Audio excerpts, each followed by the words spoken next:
Greetings. Have you ever heard of blockchain? Of course, that's the latest and greatest thing in the last couple of years.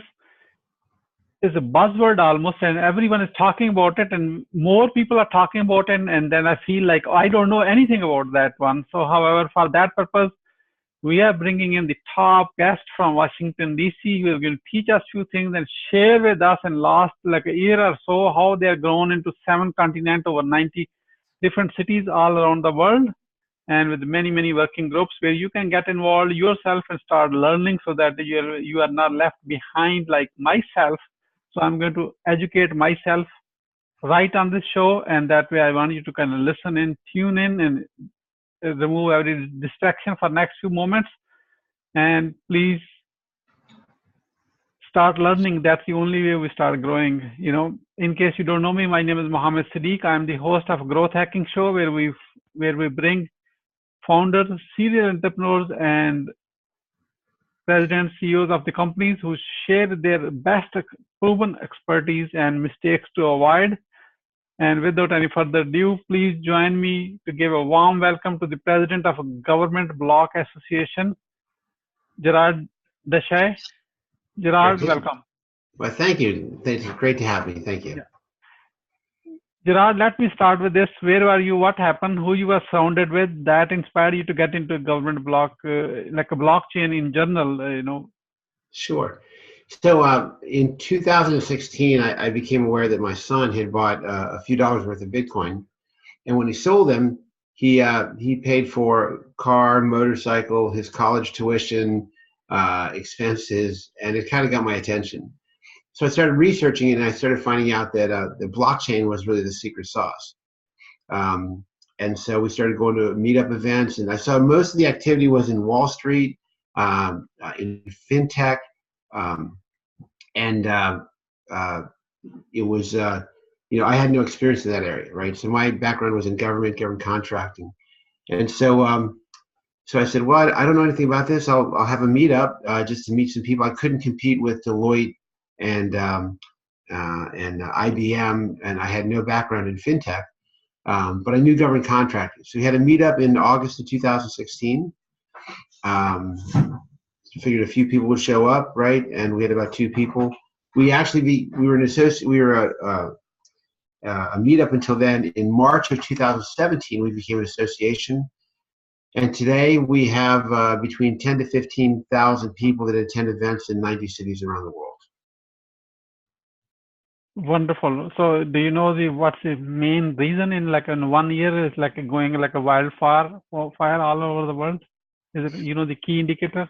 Well, somebody once said that success is when preparedness and opportunity meet, right? So I can only say that from a preparedness standpoint, I was completely unprepared, right?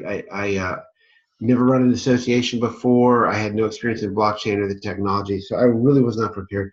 But I was willing to work hard and willing to learn, right? So, and I've been looking for many years to find something else to do, right? My previous career, I had been doing it for a long time. It had become somewhat stale, and so I wanted to find something else to do. So when this opportunity presented itself, I just put my head down, and we initially approached other sort of big organizations. They wouldn't give us the time of day. They said, look, you're nothing. You're insignificant, right? You've got no credibility.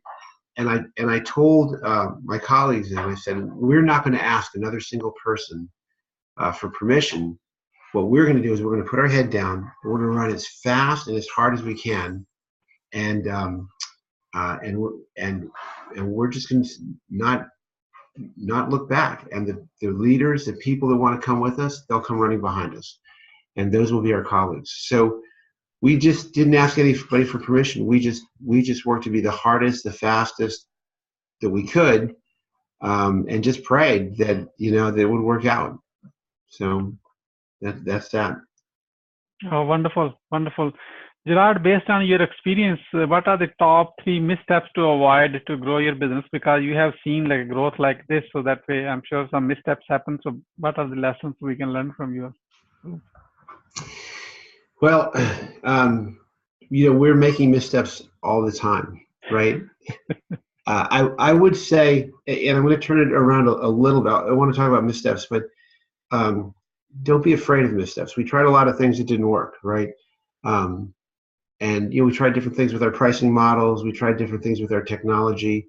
Um, we're a very sort of decentralized thing. So I gave a lot of people a lot of permission to make a lot of mistakes, and they made some big ones, right? I mean, I don't want to tell you too much about them specifically because it would sort of incriminate the people that were involved in them.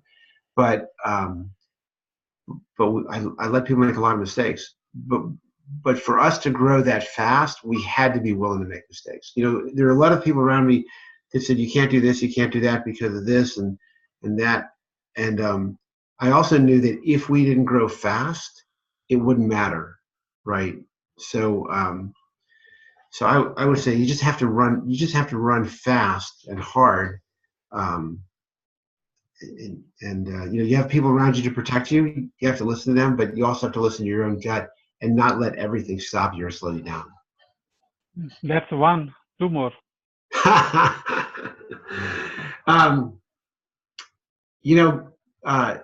Balancing life and family has been hard, right? And there have been a few times where I've realized that my passion to succeed came at a cost. And fortunately, that cost it didn't break anything, but I did learn there were some times that for my own health and for my family, that you do need to set those boundaries. So I mentioned earlier we were working from 6 a.m. to 2 a.m. Monday through Saturday, right? And that's okay for a while, but you have to create those boundaries so your family still know that they're important. So that's two, right? And the third is cash flow, right? Cash flow is important, and we've hit some places where we just had to sort of slow down or stop because of cash flow, and we still struggle with that. We're looking for cash flow right now, right, just to be able to get through the end of the year. So we've had a lot of growth, but sometimes it strains your financial systems. So you just always have to kind of keep your eye on your money and your relationships. But I would say the other thing is you give people freedom and room to grow, and don't worry too much about the mistakes. Wonderful, wonderful. So now let's ask the positive. I know the asking for mistakes to avoid is kind of very vulnerable question. So what are the top 3 success secrets to your great growth in 1 year? 7 continents, 90 plus, chapters. That's big. That's not small because you have a footprint almost everywhere now. So I would say that the first one is really vision, right? When we created our website, we didn't have any chapters, right? We had one chapter here in Washington, D.C. And I put all of these gray pins on the map, right? And I just ran a list and said, well, where are the most number of government contracts in the world, right? Or I started with the U.S. And I got this, and I started putting those cities on the map, right?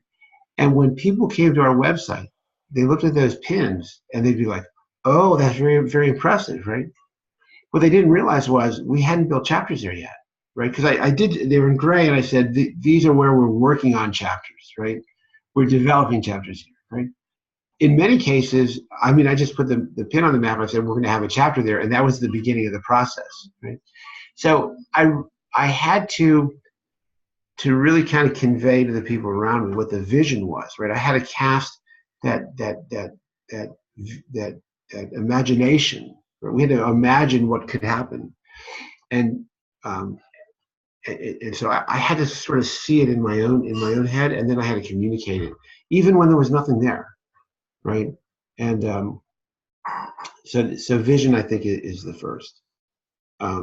Second, I think, is work ethic, right? You gotta be able to work hard. Well, I would say no. So I have 4. The other one I think is really important is ethics and values, right? So the very first thing that we wrote on our website was our ethics statement. We had to clearly define who we are, and from the very beginning, people wanted to pull us in different directions and offer us money. Said, hey, we'll pay you for this, but it's under the about page. So if you go to the GBA website, you go to about, you go down to our ethics statement. probably the most important thing that we've written on the website. So having a vision and then putting the boundaries around there in terms of your ethics and your values, right? And then the third part I would say is really serving people, right? So I became very passionate about serving the needs of our members, and so that's what I focus on all the time. And then the last thing is working hard. Yeah. So if you go down a little bit further, I'm sorry, go up a little bit. Yeah, I've seen it. Yeah, seen it. Yeah, ethics statement. Yeah. Yeah, ethics statement. Yeah. Probably the most important thing on our entire website. Wonderful, wonderful. Thank you so much. So how are you growing GBAglobal.org right now from now onward for next 6 months or a year time? How that look like?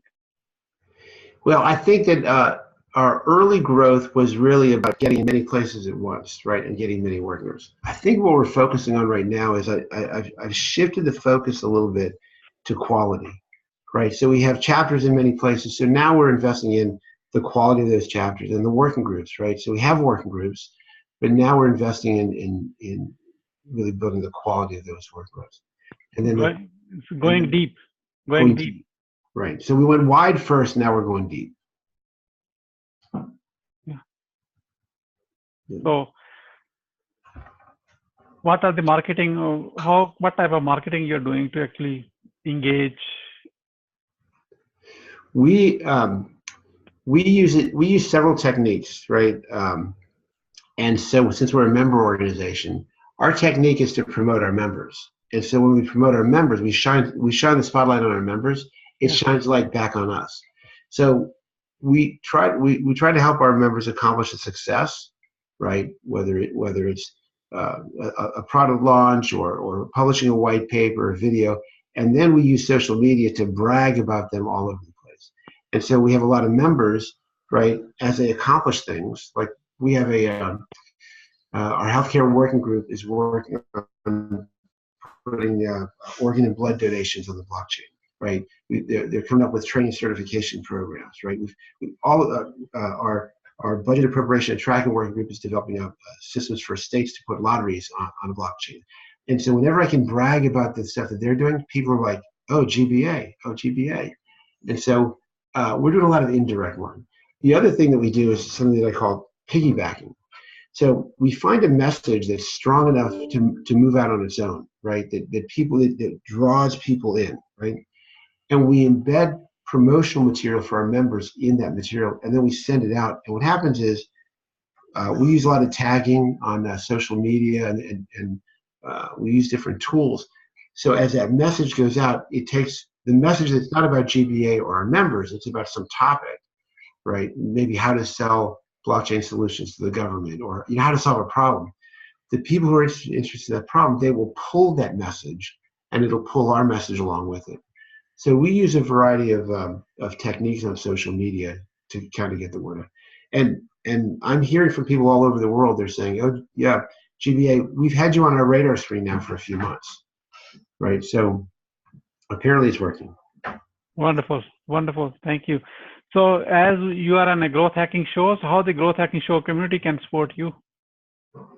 You can go to GBAglobal.org, like that's governmentblockchainassociation.org. They can join, right? Monthly, or anybody in government can join for free. But if they go to the membership page and they join, then that gives us the funding, the resource, and what they get is they can join working groups and chapters, and they can be part of developing solutions that will change the world. Wonderful, wonderful. So Gerard, why is it important for you to change the world? Well, because there's a lot of problems in the world and I think this technology can help with, right? I tell people this technology is the most transformative technology in human history. And the reason I say that is because most of the other technologies are about communication, right? And communication has allowed us to centralize power. So we went from tribes and villages to cities to towns to nations to these global organizations, right? And with that came a consolidation of power. This technology, this distributed technology, right, it reverses that. It allows basically power to become decentralized. And so, Lord Acton said that absolute power corrupts absolutely, right? If we can turn that around and essentially diminish the corruption in the world, boy, we ought to do it. I was standing in an event that we did in the capital of Puerto Rico, in the dome of the Capitol. And there was the president of the Senate was there, the House of Representatives, many business leaders, and they were begging us, and they said, "You have to help us, solve some of these problems here in Puerto Rico." I spent time in Cameroon, Africa. Right, we've traveled all over the world. There's a lot of problems that blockchain can solve. Not every problem, but a lot. And for those problems, we should work towards them. Wonderful, wonderful. As we are about to wrap up, what would you say as a final word? What I would say about a final word is get a big dream. Get a big dream, work hard, and when it gets tough, hang in there and follow through. It's sort of my big message. Yeah, wonderful. Thank you so much, Gerard, for sharing your wisdom with us today on the behalf of Growth Hacking Show community and our entire team. We really appreciate you. This is Mohammed Siddique signing off from Atlanta, Georgia, wishing you good luck, good sales.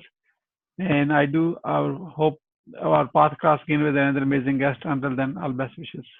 Yeah, have a great day. Thanks.